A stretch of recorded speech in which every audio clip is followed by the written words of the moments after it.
कि 2-3 साल अगर जुमई पुरवा में जलसा ना हो तब भी जो है बैलेंस बराबर रहेगा। हाँ, थोड़ा सुकून से बैठो। मुस्तफ़ा की नात पढ़ना भी सवाब है, सुनना भी सवाब है, सुन के इनाम देना भी सवाब है।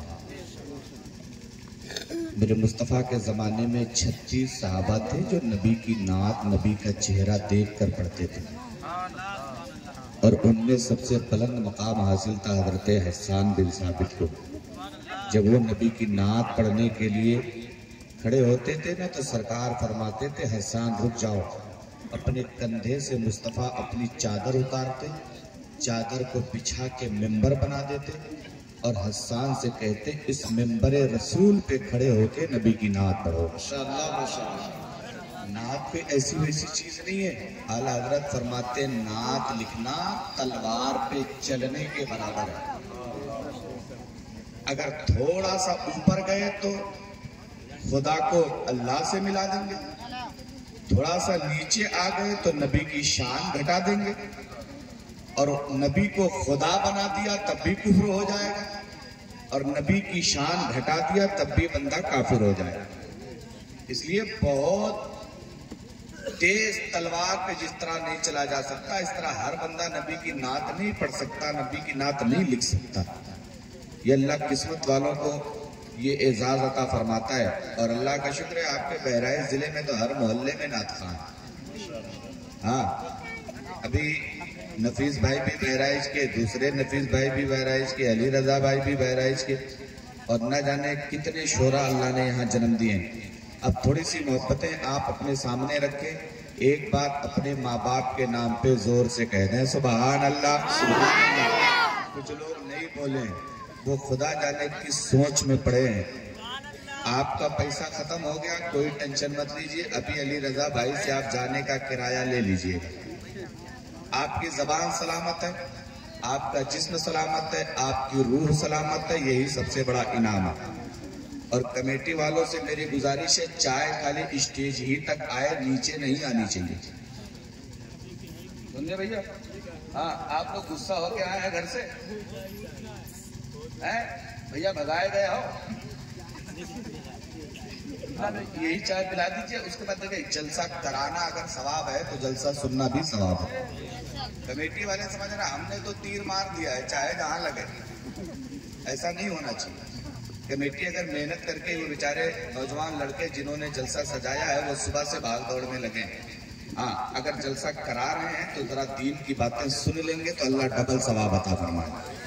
समझ रहे ना? इसलिए आप लोगों से गुजारिश करें थोड़ी देर बैठे। मुझे घड़ी का देखा 15 मिनट, कितना बज रहा है नबील भाई?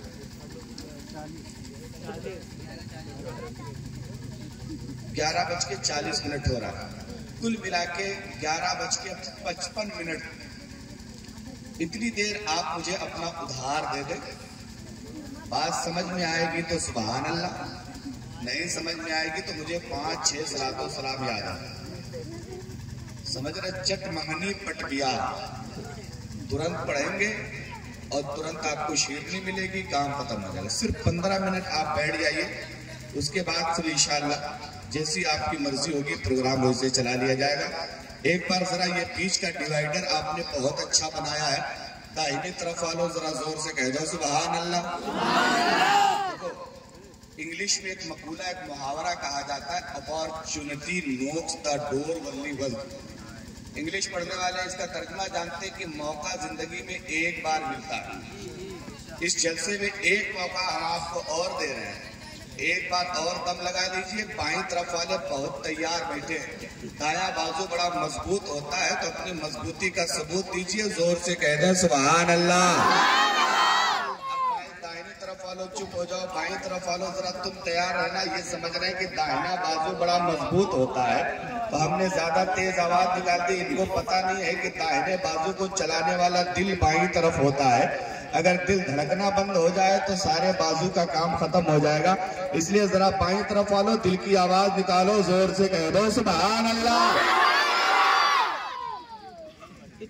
हमको लग रहा है कि प्रधान की वाली पार्टी यही है, मौजूदा प्रधान। हाँ, ये पार्टी अभी ये पूर्व प्रधान वाले लोग हैं। प्रधान इतना है। अच्छा प्रधान जी इधर आइए, कुर्सी यहाँ लगाइए, हम आपको देखें आप हमें देखिए। हाँ कुर्सी यहाँ हमारे बिल्कुल सामने लगाइए। नोट खत्म हो गया है तो 500 वाला भी यहाँ चलता है, 10-20 वाला नहीं है तो कोई बात नहीं है। मैं गुफ्तगू शुरू करूँ, कोई दिक्कत तो नहीं है ना? जरा एक बार दोनों हाथ उठा लें, एक अपनी माँ के नाम पे, दूसरा बाप के नाम पे। माँ हिंदुस्तान में हो तो उम्र बढ़ने की नीयत से, माँ कब्रिस्तान चली गई हो तो सवाब पहुंचाने की नीयत से। पूरा मजमा जरा हाथों को हिला के जोर से कह दे या रसूल अल्लाह, मोहब्बत से कह दे या रसूल अल्लाह, या रसूल अल्लाह। उठे हुए हाथों को सलामत रखे। मैं मनकबत के 2-3 शेर पढ़ता हूँ, उसके बाद गुफ्तगू शुरू करता हूँ। मुलाहिजा फरमाएं। अरे दिल्ली राजस्थान तुम्हारा या ख्वाजा। अभी आप हिंदुस्तान का माहौल देख रहे हैं ना, कितनी तेजी से बिगड़ा हुआ है। कुछ लोग हिंदुस्तान के राजा को भी चैलेंज करने पे लगे हैं। ऐसे लोगों को अल्लाह अक्ल अता फरमाए। मैं एक शेर पढ़ता हूँ, जरा मुलाहिजा कीजिएगा। हिंदुस्तान और राजस्थान, दिल्ली पूरा किसका है सुने।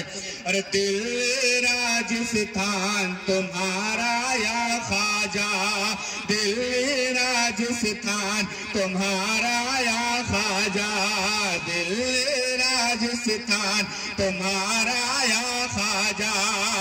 अरे दिल्ली राजस्थान तुम्हारा या ख्वाजा, दिल्ली राजस्थान तुम्हारा या ख्वाजा।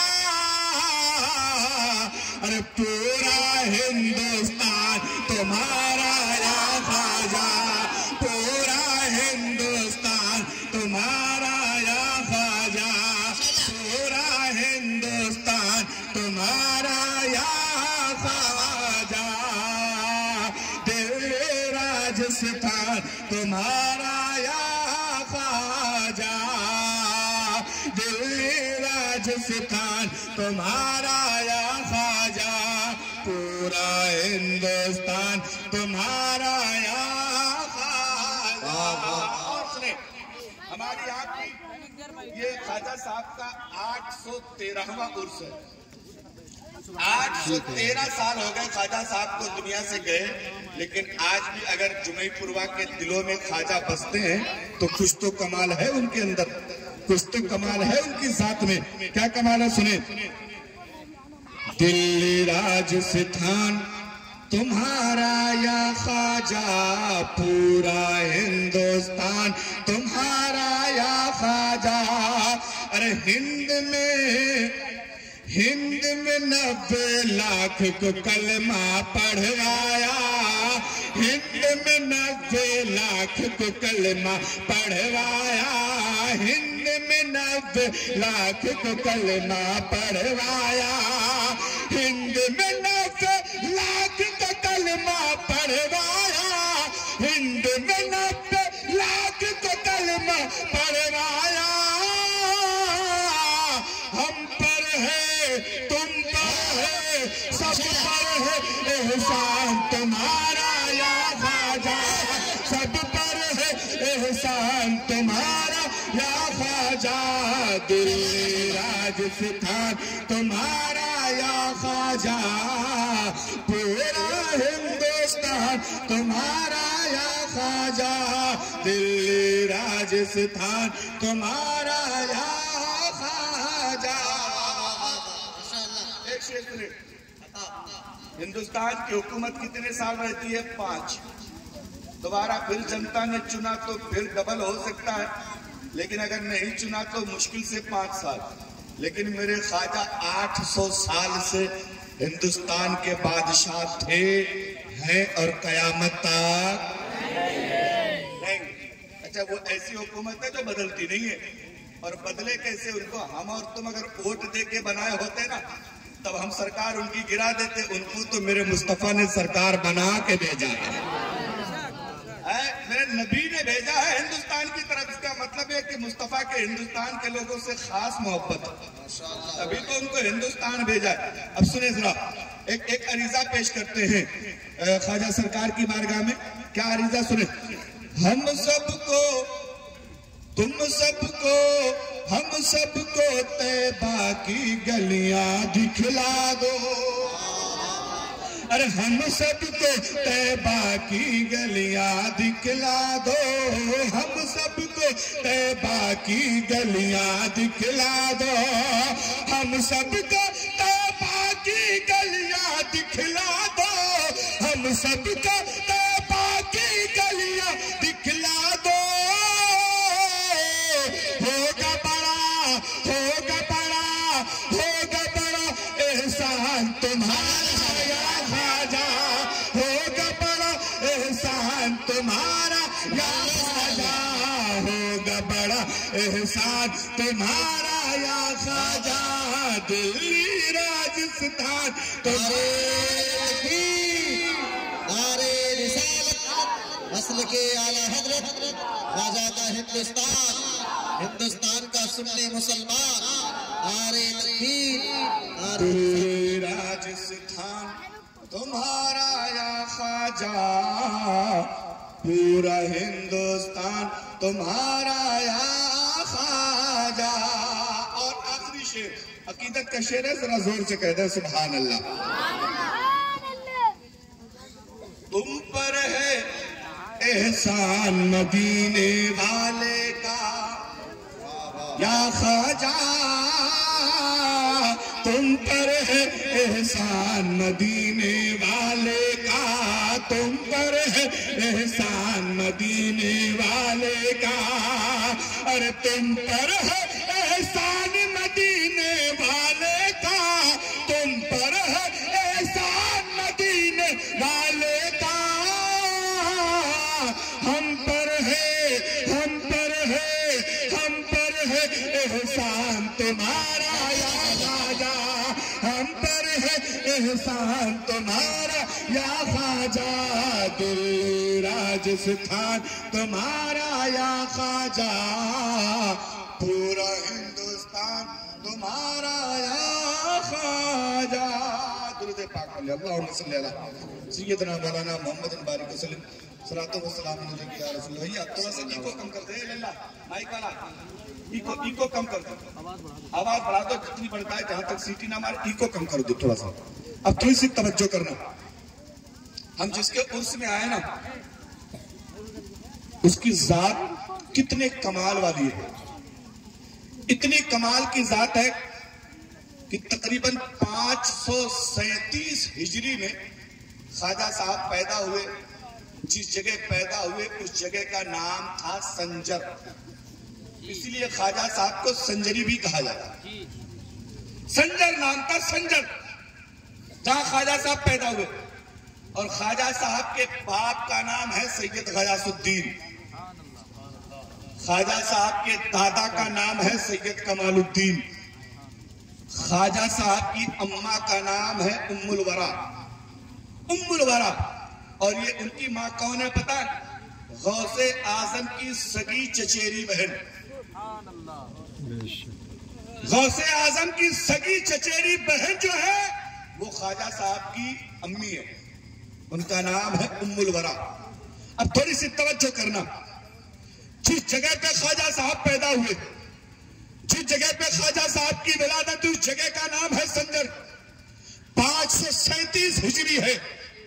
उस जगह की खासियत यह थी कि पंजवक्ता नमाज अपनी जगह है, जहां ख्वाजा साहब पैदा हुए वहां के मुसलमानों की कभी तहज्जुद नहीं छूटती थी। पूरा का पूरा गांव तहज्जुद की नमाज पाबंदी से पढ़ता था।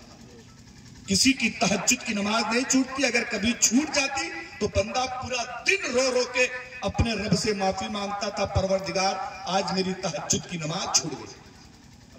इतना परहेजगार गांव, इतना नेक और ईमानदार गांव, जहां बच्चा भी नमाजी है, बूढ़ा भी नमाजी है, जवान भी नमाजी है और जो है औरतें भी नमाजी हैं।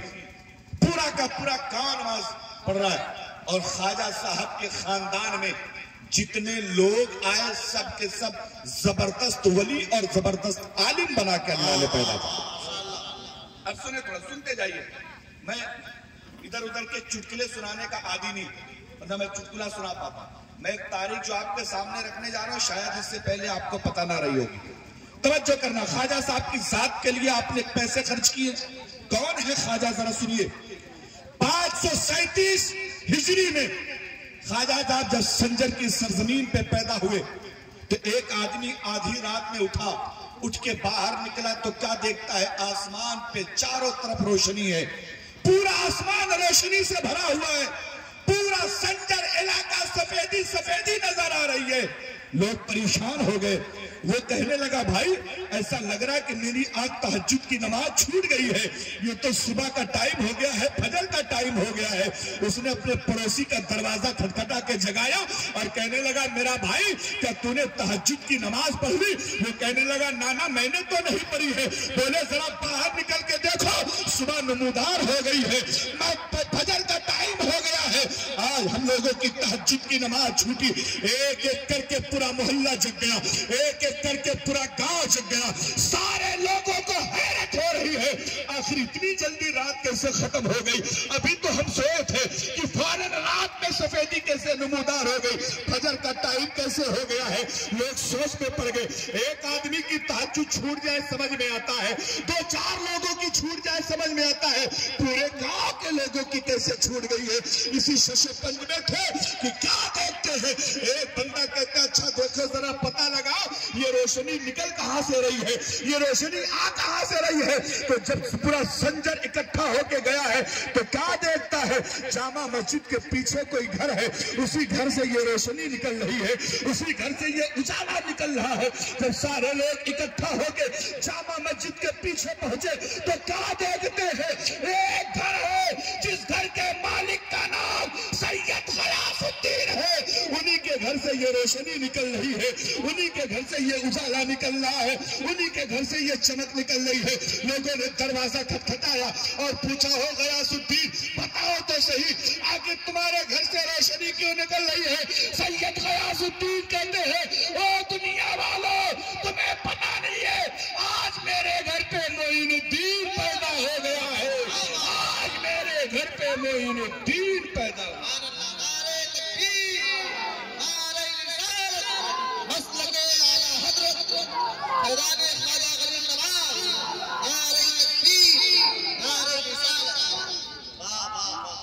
कहते ये रोशनी जो है ना, ये ऐसी वैसी नहीं है, ये मेरा लख्ते जिगर मोइनुद्दीन जो पैदा हुआ है ना, ये उसके आमद की रोशनी है, ये उसके आमद से पूरा संजर चमक रहा है। आला हजरत फरमाते हैं, चमक तुझसे पाते हैं सब पाने वाले, मेरा दिल भी चमका दे चमकाने वाले, बरसता नहीं देख कर अब्रे रहमत, पदों पर भी बरसाते बरसाने वाले। आओ जरा देखो, ख्वाजा मोइनुद्दीन संजर की धरती पे पैदा हुए हैं, अल्लाह ने उनकी बरकत से पूरे शहर को रोशनी में तब्दील फरमा दिया है, पूरा इलाका जगमगा रहा है, सारे इलाके में ख्वाजा साहब के आने की चमक फैल गई है। अब मियाँ बीवी में मशवरा होने लगा कि बताओ बच्चे का नाम क्या रखा जाए। कोई कुछ बता रहा है, कोई कुछ बता रहा है, लेकिन ख्वाजा साहब की वालिदा कहती है, इसका नाम तो पूछने की जरूरत नहीं है, इसका नाम तो सोचने की जरूरत ही नहीं है। सैयद गयासुद्दीन कहते हैं, ख्वाजा साहब के वालिदे मोहतरम कहते हैं, आखिर बीवी क्यों नहीं नाम रखा जाएगा? उनकी माँ कहती है, ओ मेरे शौहर सुनो, जब ये बच्चा मेरे पेट में था, हर महीना कोई ना कोई वली आता था और मुझसे ये कह के चला जाता था, ओ सैयद उम्मुल वरा, ओ होने वाले बच्चे की माँ, कान खोल के सुन लो, तुम्हारा पेट भी हसन है, तुम्हारे पेट में पलने वाला बच्चा भी हसन है। इसलिए ये कहा जा रहा है कि अब बच्चे का नाम हसन रखा जाए। इसीलिए ख्वाजा साहब का पैदाइशी नाम हसन है। हसन का मतलब होता है जिसमें बहुत सारी अच्छाइयां हो, जो अच्छा हो। यार जरा सोच के देखो, जिसके आने की बशारत दुनिया के बड़े बड़े वली दे रहे हो, आखिर क्या वो कोई हल्का फुल्का आदमी होगा? ऐसा हो ही नहीं सकता। ये मेरे ख्वाजा के खानदान का मामला ये है कि उनके बाप भी वली थे, उनके दादा भी वली थे, उनके परदादा भी वली थे, उनके आगे के जितने लोग थे सब मेरे मुस्तफा जान रहमत से भी सिलसिला मिल जाता है। जिस तरह गौसे पाक हसनी हुसैनी सैयद है, इसी तरह ख्वाजा साहब भी हसनी और हुसैनी हसनी और हुसैनी सैयद है। अब एक बात बताओ, जब बच्चा इतना कमाल है, बचपना इतना कमाल का है तो जवानी कितनी कमाल की होगी, जवानी कितनी कमाल की होगी। आज दुनिया कह रही है कि ख्वाजा साहब के मजार को तोड़ दिया जाए, गुंबद को तोड़ दिया जाए। हमने कहा यार किसी जमाने में तुम्हारे बड़े बड़े राजा महाराजा ने ये कोशिश करी थी कि ख्वाजा साहब को राजस्थान से भगा दिया जाए, लेकिन सब ने कलमा पढ़ के ख्वाजा साहब के कदमों में शरण ले ली थी। ख्वाजा साहब के कदमों ही में अपना सब कुछ कुर्बान कर दिया था। ये फालतू की बातें करना बंद करो। हम इतना जानते हैं कि मेरा ख्वाजा किसी का बसाया हुआ नहीं है, मुस्तफा का भेजा हुआ है, मुस्तफा का दिया हुआ है। इसीलिए उन्हें अताए रसूल कहा जाता है, इसीलिए उन्हें हिंदल वली कहा जाता है, इसीलिए उन्हें हिंदुस्तान का राजा कहा जाता है। आज दुनिया जो ख्वाजा साहब के मजार से एलर्जी दिखा रही है, मैं तुम्हारे सामने तारीख रखता हूँ। ख्वाजा साहब जब अपने दीन को फैलाने लगे राजस्थान की धरती पे, तो वहां के बादशाह ने पृथ्वीराज चौहान ने कहा, खबरदार, इनके लोग वजू कर रहे हैं, हमारा पानी गंदा करते रहे हैं, इसलिए अना सागर पे पहरा लगा दो। किसी मुसलमान को पानी नहीं पीने दिया जाएगा, किसी मुसलमान को वजू नहीं करने दिया जाएगा। मुरीद ने जाके ख्वाजा साहब से बताया, हजरत पृथ्वीराज के सिपाहियों ने तो पानी बंद कर दिया है। ख्वाजा साहब मुस्कुराने लगे, फरमाते हैं ये छोटा सा प्याला ले लो ना और लेके चले जाओ, अना सागर के पास जाना, उसमें डुबा के भरना नहीं है, उसके अंदर प्याले को डालना नहीं है, बस किनारे लगाओ और अना सागर से कहना, चल तुझे ख्वाजा ने बुलाया है, चल तुझे ख्वाजा ने बुलाया है। आप प्याला भरने की जरूरत नहीं है, बाल्टी लगाने की जरूरत नहीं है, बस इतना कह के किनारे प्याला लगा देना। और जरा तवज्जो करना, मुरीद लेके गया है, प्याले को किनारे लगाया है, अंदर डाल के भरा नहीं है, प्याले को किनारे लगाया, कहता अना सागर चल तुझे ख्वाजा ने बुलाया है। इतना कहना था, पूरे अना सागर का पानी भर के प्याले में आ गया। ये बात आपने सुनी होगी, लेकिन जो मैं बताना चाहता हूँ जरा तवज्जो करना, वो प्याला मुरीद लेके आया, ख्वाजा साहब के सामने प्याला रख दिया गया है। अभी तक वो मुसलमानों को पानी के लिए तड़पा रहे थे, ख्वाजा साहब ने पूरा सागर ही सुखा दिया है। पूरे सागर का पानी जो मुसलमानों को पानी के लिए तड़पा रहे थे, उनकी बादशाहत में पानी खत्म है, उनके महल में पानी खत्म है, उनके लश्कर फौज में पानी खत्म है, अब वो खुद पानी के लिए तड़पने तरसने लगे हैं। ख्वाजा साहब की बारगाह में एक दो नहीं 1500 सिपाहियों को भेजा। कितने? बोल से बोलो कितने? 1500 सिपाहियों को भेजा और कहा जाओ ख्वाजा साहब ने कह दो कि हमारा पानी वापस कर दो, वापस कर दो। अब वो बंदर सिपाही पहुंचे ना, प्याला सामने रखा, जरा तवज्जो करना, मैं जो जुमला तुम्हें देने जा रहा हूँ। प्याला सामने रखा है, पानी भरा, बड़े बड़े नामवर सिपाही आए, बड़े बड़े पहलवान सिपाही आए। ख्वाजा साहब से कहने लगे, पृथ्वीराज बादशाह का ये पैगाम है कि पानी वापस कर दे। ख्वाजा साहब कहते हैं, तुम्हारी हिम्मत हो तो कटोरा रखा है उठा ले जाओ, हिम्मत है तो कटोरा उठा ले जाओ, हिम्मत है तो कटोरा उठा ले जाओ। अल्लाह की कसम खा के कहता हूँ, राजस्थान की तारीख ये बताती है, एक दो नहीं 1500 लोग मिलके वो कटोरा उठाना तो बड़ी दूर की बात है, कटोरा हिला भी नहीं पाए थे। अब मुझे कहने दो, जब तुम्हारे बाप दादा कटोरा नहीं हिला पाए हैं, तो तुम ख्वाजा का गुंबद कैसे गिरा सकते हो? तुम ख्वाजा का मजार कैसे?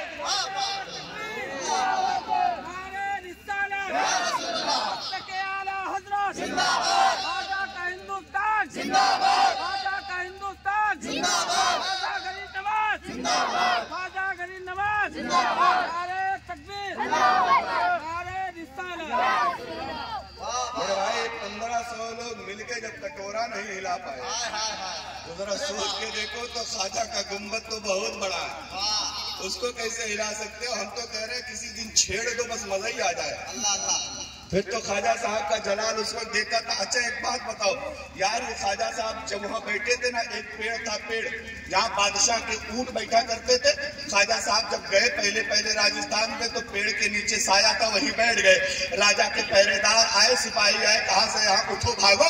बोला क्यों भागे? कहने लगे यहाँ राजा के ऊंट बैठते हैं, तुम कहीं और जाके बैठो, यहाँ ऊंट बैठेंगे। ख्वाजा साहब का पावर जरा सुन लो।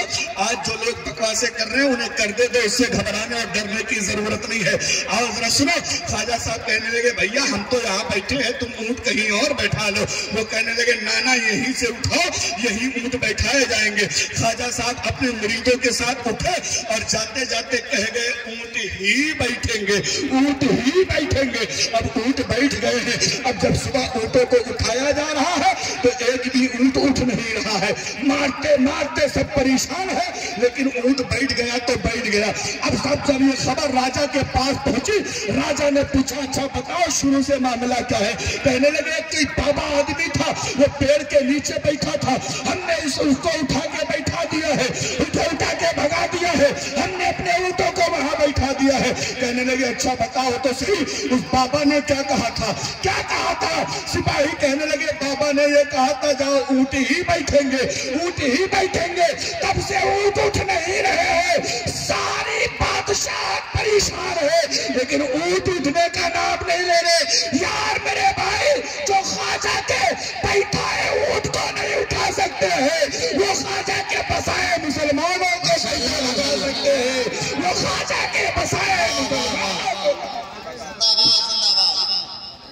जो ऊँट ख्वाजा ने बैठा दिए, जब वो तुम नहीं उठा पाए तो जिनको मुसलमानों को ख्वाजा ने बसाया है वो कैसे तुम भगा लोगे? बस ख्याली पुलाव है, पका लो थोड़ी देर, परेशान कर लो। लेकिन एक बात याद रखना, हर मुसलमान का ये अकीदा है, हर मुसलमान का ये ईमान है। कुरान कहता है तिलकल अय्यामु नुदाविलुहा बैनन नास, ये दिन हम लोगों के दरमियान फेर दिया करते हैं। इसी जुमई पुरवा में कल जो आज के 50 साल पहले जिनके माल की तूती बोल रही थी, आज वो दाने दाने को मुहताज नजर आ रहे होंगे। कल इसी जुमई पुरवा में कल जिसके घर पे खाना नहीं पूरा हो रहा होगा, आज के वो जुमई पुरवा के 60 लोगों में गिने जा रहे होंगे। क्या ये कुरान का हुक्म है? हम ये दिन लोगों के दरमियान फेर देते हैं। आज अमीर कल गरीब हो जाता है, कल का गरीब अल्लाह माल दे देता है, कल का निचले तबके वाला हमारा हाकिम बन जाता है।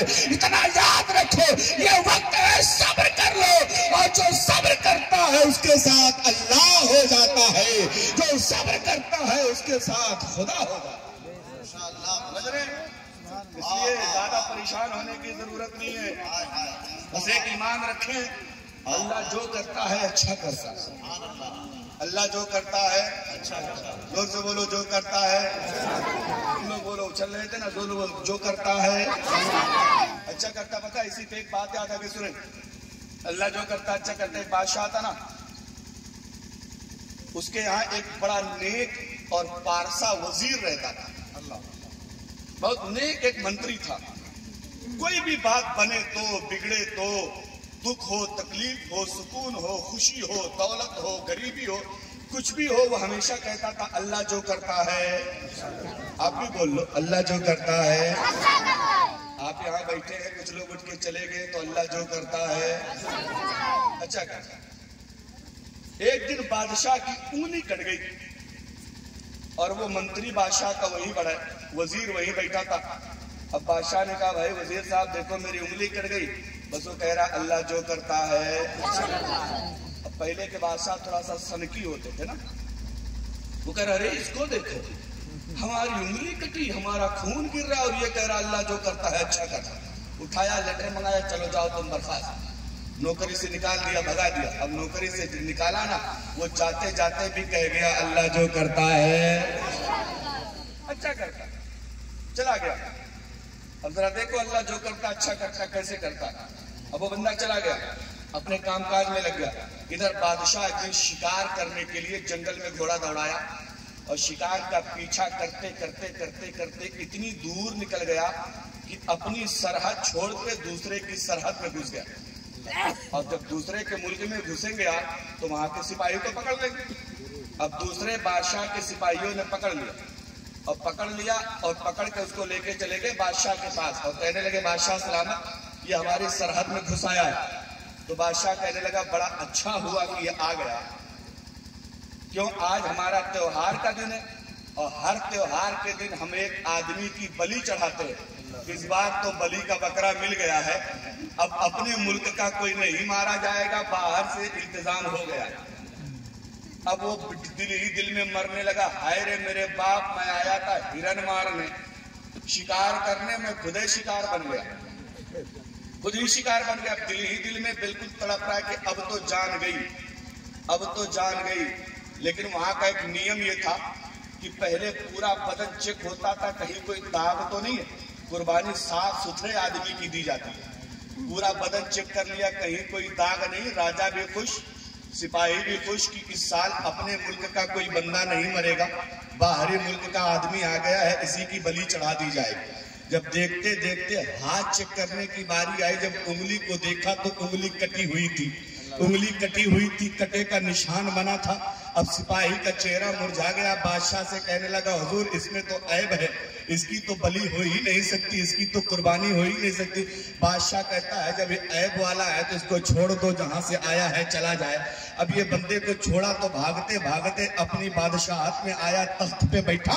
सबसे पहले कहता उस वजीर को बुलाओ जिसको मैंने आज के कुछ साल पहले भगा दिया था। वजीर को बुलाया गया और का माफी मांग के बादशाह कहता है मेरा भाई मुझे माफ कर दे, अगर उस दिन उंगली न कटी होती तो आज तो गर्दन ही कट गई होती। तुमने सही कहा था, अल्लाह जो करता है, अल्लाह जो करता है अच्छा करता है। बात आगे बढ़ाए थोड़ा सा, घबरा तो नहीं रहे। 15 मिनट हो गया, मैंने आपसे 15 मिनट उधार मांगे थे, अब आप जाना चाहें तो आप आजाद हैं, जाएंगे आप? ऐसा नहीं होता है मेरे भाई, मुझे आप 15 मिनट सुन ले फिर कुर्सी छोड़ के चले जाए, ऐसा किसी किताब में लिखा नहीं है। बस थोड़ी देर बैठे, अभी देखे मैं आपको कहाँ पहुंचा रहा हूँ, कहाँ पहुंचना है आपको। अजमेर शरीफ, अजमेर शरीफ गए हैं आप लोग कितने लोग गए? जरा हाथ उठा के कहते हैं सुभान अल्लाह। माशाअल्लाह अजमेर शरीफ है।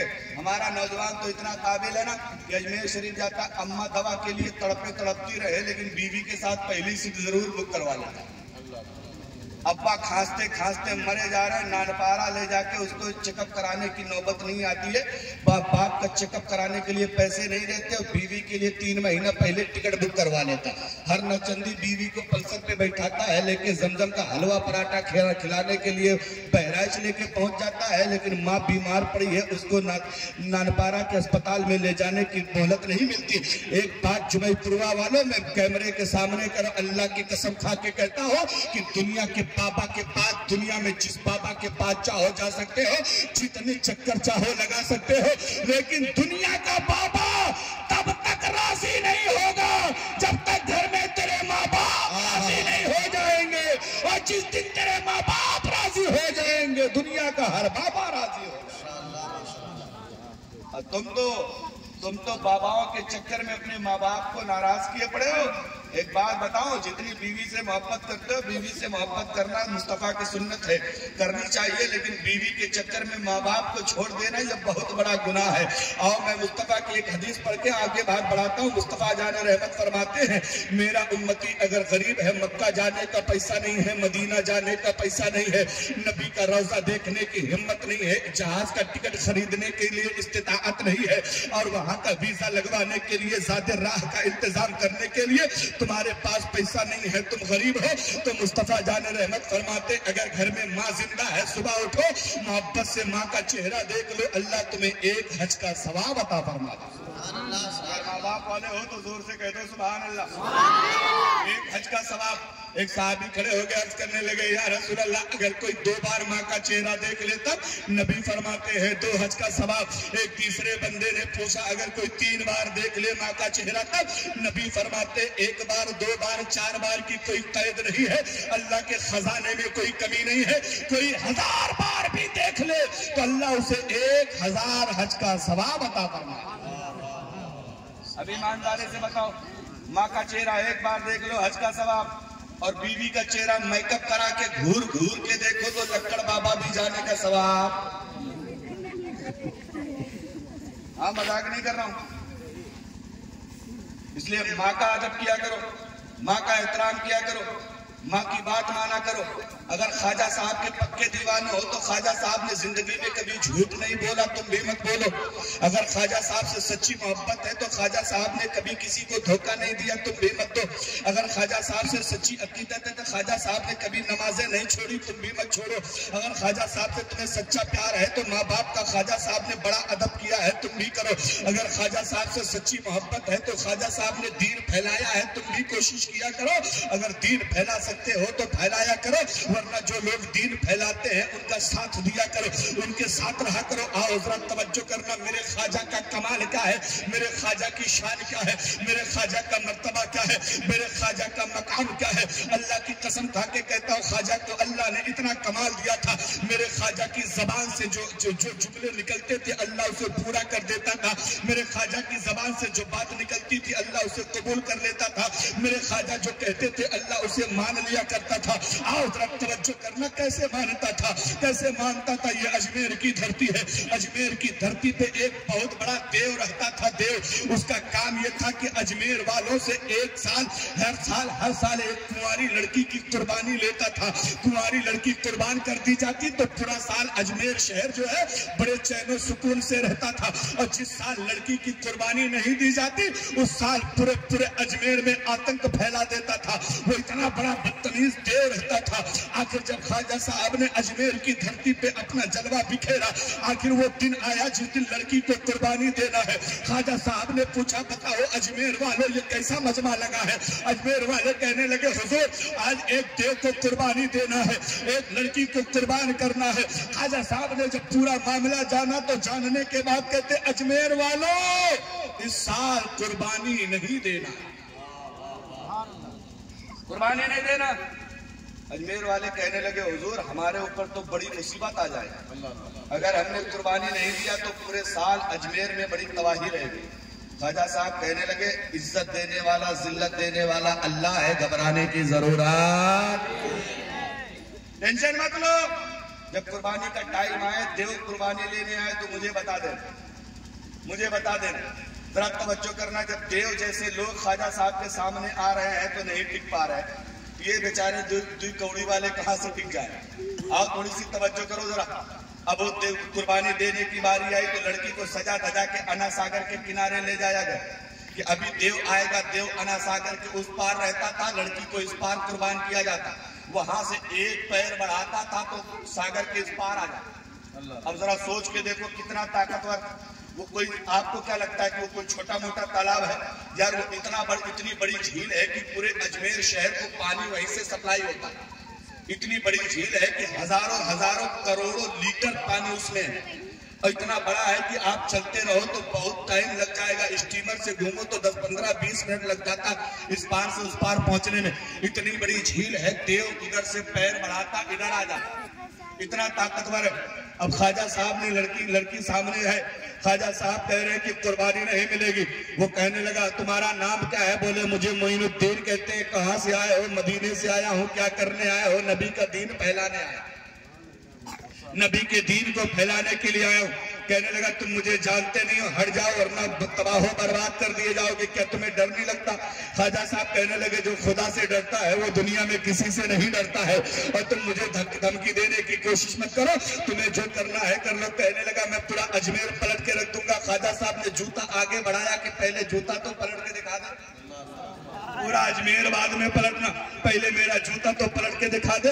लाख कोशिश कर लिया लेकिन ख्वाजा साहब का जूता टच से मस नहीं कर पाया।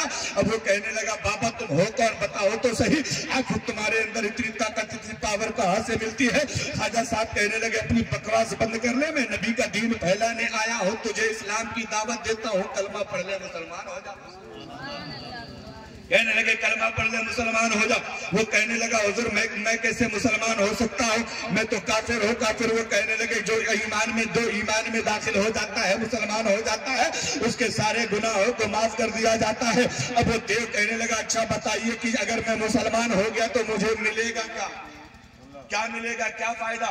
ख्वाजा साहब मुस्कुराने लगे और कहने लगे, सुनो, रात में तुम जिस मंदिर में जाके एक मूर्ति को अपने गले से लगाए रखते हो वो तुम्हारी बीवी बन जाए।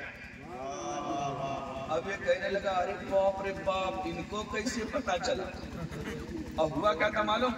वो देवता, उसको एक मूर्ति बहुत पसंद आ गई, बड़ी खूबसूरत थी, पत्थर की मूर्ति। रात में चुपके घुस जाता मंदिर में और मूर्ति को गले लगा लेता, उससे बातें करता था, पूरी रात उस पर आशिक हो गया। अब उसके बगैर चैन सुकून नहीं मिलता था।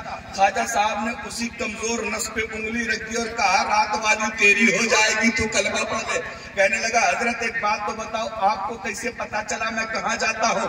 ख्वाजा साहब मुस्कुराने लगे कि तुझे मालूम नहीं है, तेरी एक हरकत का इल्म मोइनुद्दीन को है, तू कहाँ जाता है, कहाँ आता है, मोइनुद्दीन को सारी खबर है। अब कहने लगा, हुजूर, अभी वो बड़ी ताकत दिखा रहा था, ख्वाजा साहब के सामने हाथ जोड़ के गिड़गिड़ाने लगा, हजरत ये खबर आप तो जानते हैं, अजमेर वालों को मत बताना, बड़ी बेइज्जती हो जाए। अजमेर वाले को पता चलेगा तो हमारी ताकत का सारा पोल खुल जाएगा, इसलिए बताने की जरूरत नहीं। क्या वादा कीजिए कि क्या सच में वो मेरी बीवी बन जाएगी? कहने लगे, हजरत मैं उससे बड़ी मोहब्बत करता हूँ, बड़ा प्यार करता हूँ, उसके बगैर कहीं जी नहीं लगता है, लेकिन आज तक वो मुझसे बोली नहीं है, वो पत्थर की मूर्ति है, वो मुझसे बात नहीं करती है। ख्वाजा साहब कहते, कलमा पढ़ ले, वो बात भी करेगी, तेरी दुल्हन भी बन जाएगी। कहने लगा, हजरत क्या बात सच्ची है? ख्वाजा साहब कहते, इतनी सच्ची है कि दुनिया इधर से उधर हो सकती है, लेकिन मोइनुद्दीन की जबान टल नहीं सकती, हो जाएगी। अब कलमा पढ़ लिया। कलमा पढ़ने के बाद कहता है, हजरत अब जल्दी से हमारा काम कर दो। ख्वाजा साहब कहते, बाबू रात तो हो जाने दे जरा। अरे रात का इंतजार तो कर ले, रोज रात में जहाँ जाता था फिर चले जाना। कहने लगा, हजरत रोज जाता था तो वो मुझसे बोलती नहीं थी, क्या आज बोलेगी? ख्वाजा साहब ने कहा, हाँ आज बोलेगी ही नहीं, तेरे हर सवाल का जवाब भी देगी। अब ये किसी तरह दिन गुजर गया है, तड़पते तड़पते जैसे रात का अंधेरा हुआ है, रात का सन्नाटा हुआ, चुपके से नजरें बचा के मंदिर में घुसा और जैसे ही उसका हाथ पकड़ा, उस पत्थर की मूर्ति ने हाथ झटक के कहा कि तुम मुसलमान हो गए हो, अभी हमारा निकाह थोड़ी हुआ है। जोर से कह दो सुभान अल्लाह। कहने लगे, मुसलमान तो तुम हो गए हो, लेकिन निकाह थोड़े हुआ है, निकाह के बाद हाथ पकड़ना जायज है, लेकिन निकाह के कहाँ तुम पकड़ रहे हो? वो कहने लगा, अरे बाप रे बाप, तो मजा ही आ गया, आज तो ये बोलने लगी है, दिल की दुनिया बदल गई, दिल की कैफियत बदल गई। अब वो जिसके इश्क में मर रहा था, वो अगर जवाब देने लगे तो जरा सोच के देखो।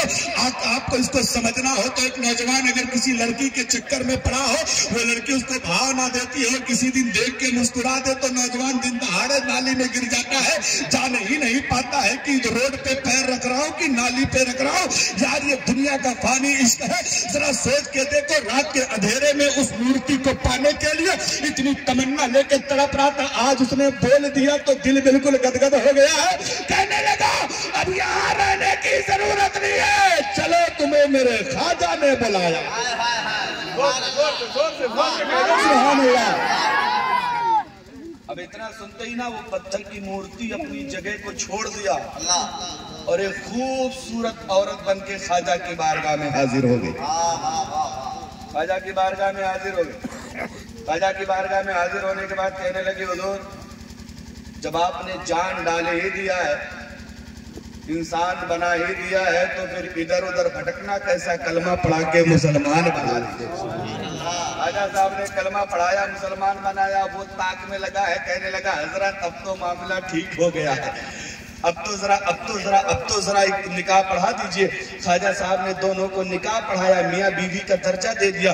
ईमानदारी से जुमईपुरवा वालों, ईमानदारी से एक बात बताना, जो ख्वाजा पत्थर के बुतों में जान डालना जानता है, क्या वो हम गरीबों की गरीबी दूर करना नहीं जानता है? क्या वो हम बीमारों को शिफा देना नहीं जानता है? अल्लाह की कसम खा के कहता, उसी नानपारा कुर्बो जवार में बहुत सारे बेटे और बेटियां ऐसी होंगी जो ख्वाजा साहब की दुआओं से पैदा हुए होंगे, जो ख्वाजा साहब के मजार पे हाजिरी देने की वजह से पैदा हुए होंगे। और ये कहीं की बात नहीं है, आला हजरत ने अपनी किताब में लिखा है कि 16 जगहें ऐसी हैं जहां दुआएं कबूल होती हैं। उन 16 जगह में एक मोइनुद्दीन का रौजा भी है जहां दुआएं कबूल हो जाए। अरे पते की बात बताऊं, घबरा तो नहीं ना, कहे तो खत्म कर दे, जोर से कह दे सुभान अल्लाह। अच्छा और जोर से कह दे सुभान अल्लाह। सुभान अल्लाह कहलवा रहे हैं तो आप लोग सोच सोच के बोल रहे हैं। मैं मुस्तफा की एक हदीस पढ़ता हूँ, बगैर सोचे कहोगे सुभान अल्लाह। नबी फरमाते हैं जब कोई बंदा ईमान के साथ मोहब्बत से सुभान अल्लाह कहता है, अल्लाह उसके नाम का एक पेड़ जन्नत में लगवा देता। अब मैं कहूंगा नहीं, देखते हैं कितने अक्लमंद लोग यहाँ आए। आप इनाम नहीं देंगे तो घाटा हमारा, और सुभान अल्लाह नहीं कहेंगे तो घाटा किसका कराना। अभी ये बेचारे चक्कर में पड़ गए। अगर कहते मुफ्ती साहब का तो अगली तारीख मिलेगी कि नहीं मिलेगी, और अगर कहते अपना तो दुनिया में इतना बड़ा बेवकूफ कोई है जो अपना घाटा चाहे। सुनो, एक बार सुभान अल्लाह कहो, पेड़ कहाँ लगता है? जोर से बोलो यार। का नाम लेने में डर लग रहा नहीं लग रहा ना? तो दाहिनी तरफ वालों जोर से बोलो, पेड़ कहाँ लगता है? अच्छा तुम चुप हो जाओ। बाई तरफ वालों तुम बताओ, पेड़ कहाँ लगता है? जोर से बोलो, पेड़ कहाँ लगता है? देखे हो सब कैसे पता। अरे आपने भी नहीं देखी है, आपके अनाउंसर साहब ने भी नहीं देखी है, इमाम साहब ने भी नहीं देखी है, हमने भी नहीं देखी। हजरत देखे हो जन्नत? अभी तो नहीं देखा, हो सकता है आगे अल्लाह करम कर दे। लेकिन तवज्जो करना, हमने जन्नत नहीं देखी, लेकिन हम ईमान बिल गैब वाले लोग हैं। गैब की बातों पे हमारा ईमान है। हमने अल्लाह को नहीं देखा, नबी ने फरमाया अल्लाह है, हमने मान लिया। आसमान 7 है, हमने 7 को नहीं देखा, नबी ने फरमाया आसमान 7 है, हमने मान लिया। जमीनें 7 है, हमने 7 को नहीं देखा, नबी ने फरमाया हमने मान लिया। नबी मेराज में गए, हमने जाते नहीं देखा, नबी ने फरमाया हमने मान लिया।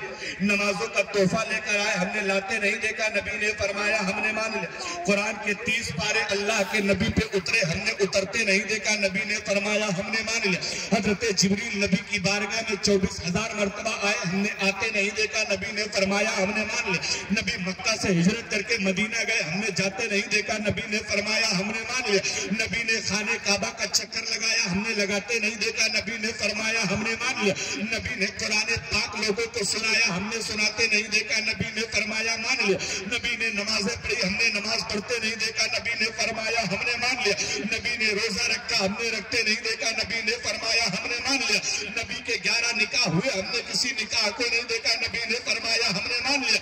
नबी के 7 औलादें हुई, हमने किसी को नहीं देखा, नबी ने फरमाया हमने मान लिया। ताइफ के मैदान में मुस्तफा को पत्थर मारे गए, हमने नबी को पत्थर खाते नहीं देखा, नबी ने फरमाया हमने मान लिया। उहद की जंग में मुस्तफा के दंदाने मुबारक को शहीद किया गया, हमने नबी के दंदाने मुबारक को शहीद होते नहीं देखा, नबी ने फरमाया हमने। जोर से बोलो हमने। क्यों? एक देखने वाले का कहा मान लिया है, अरे एक देखने वाले का कहा मान लिया है, अरे बिन देखे तुझे हमने खुदा मान लिया है, बिन देखे तुझे हमने खुदा मान लिया है। पेड़ कहाँ लगता है? अरे अब जब तक ये हदीस सुना है तब तक इतनी बार सुभान अल्लाह कह दो कि 10-20 पेड़ तो लग ही जाए तुम्हारा। जोर से कह दो। जब आप सोच रहे होंगे हजरत सुभान अल्लाह हम कहीं कहीं कमचियारा के पास और हमारे नाम का पेड़ कहाँ लग रहा है? अच्छा एक बात बताओ, दुनिया में जब आदमी पेड़ लगाता, हमारे कचौचा शरीफ में 3 मकसद से पेड़ लगाया जाता है। या तो आदमी पेड़ लगाता है फल खाने के लिए, जैसे आम लगा लिया, अमरूद लगा लिया, लीची लगा लिया, आलू बुखारा लगा लिया, खुबानी लगा लिया, संतरा लगा लिया, सेब लगा लिया, चीकू लगा लिया, कीनू लगा लिया। क्या मकसद होता है? फल खाना। या तो आदमी पेड़ लगाता है लकड़ियां काट के बेचने के लिए। आपका गांव तो दोनों तरफ लकड़ी के ठेके के बीच में, इधर भी लकड़ी का ठेका है, इधर भी लकड़ी का ठेका। आपको तो पता है कुछ लकड़ियां लगाई जाती हैं खाली बेचने के लिए, जैसे कलपीस लगा लिया, शीशम लगा लिया, सागवान लगा लिया, पॉपुलर लगा लिया। क्या मकसद होता है? जल्दी से मोटा हो जाए, बेच के पैसा दे। और कुछ पेड़ ऐसे होते हैं जो न फल के लिए होते हैं, लकड़ी के लिए साया हासिल करने के लिए लगाए जाते हैं। जैसे आपने पाकड़ लगा लिया, बरगद लगा लिया, पीपल लगा लिया, नीम लगा लिया। क्या मकसद होता है? साया हासिल करना। अब ईमानदारी से बताओ, आपने पेड़ लगाया है कहाँ? ले देख, चुप। पेड़ कहाँ लगाया है और बैठे कहाँ हैं? अच्छा ईमानदारी से बताओ, हाथ उठा के बताओ, किसको किसको अपने जन्नत का पेड़ का मजा दुनिया में लेना? हाथ उठा के कह दो सुभान अल्लाह। जितने लोग हाथ उठाए ईमानदारी से बताओ, क्या मरने से पहले कभी जन्नत मिलेगी? अब किसको किसको मरना है जल्दी बता दो, हाथ उठा के। सुभान अल्लाह। आधे हाथ गायब हो गए, आधे लोग हाथ नहीं उठा रहे। हाथ उठाओ तब भी मरना है, नहीं उठाओ मरना तो है ना। अब सूरत तवज्जो करना। हम बैठे हैं जुमईपुरवा में, हम बैठे हैं जिला बहराइच में, हम बैठे हैं सूबा उत्तर प्रदेश में, मुल्क हिंदुस्तान में, इस दुनिया में। हमारे नाम का पेड़ कहाँ लगा है? जन्नत में। अच्छा, आदमी पेड़ लगाता है, सोचता है कि उसका फायदा मिल जाए, उसका इनाम मिल जाए। अब रब के नबी की बारगाह में अर्ज करते हैं, या रसूल अल्लाह, हमने तो पेड़ लगा दिया लेकिन हमें फायदा कब मिलेगा? नबी फरमाते हैं, मेरी उम्मत के लोगों, घबराने की जरूरत नहीं है। तुमने सुभान अल्लाह कह कह के जितने पेड़ जन्नत में लगवाए हैं, उसका पत्ता पत्ता, उसकी डाली डाली कयामत तक सुभान अल्लाह कहने वालों के लिए जन्नत की दुआ करती रहेगी, जन्नत की दुआ करती रहेगी। बोलो फायदे का सौदा है कि घाटे का? बोलो फायदा है कि घाटा है? तो जिसको जितना मोटा पेड़ लगवाना है उतने जोर से कह दो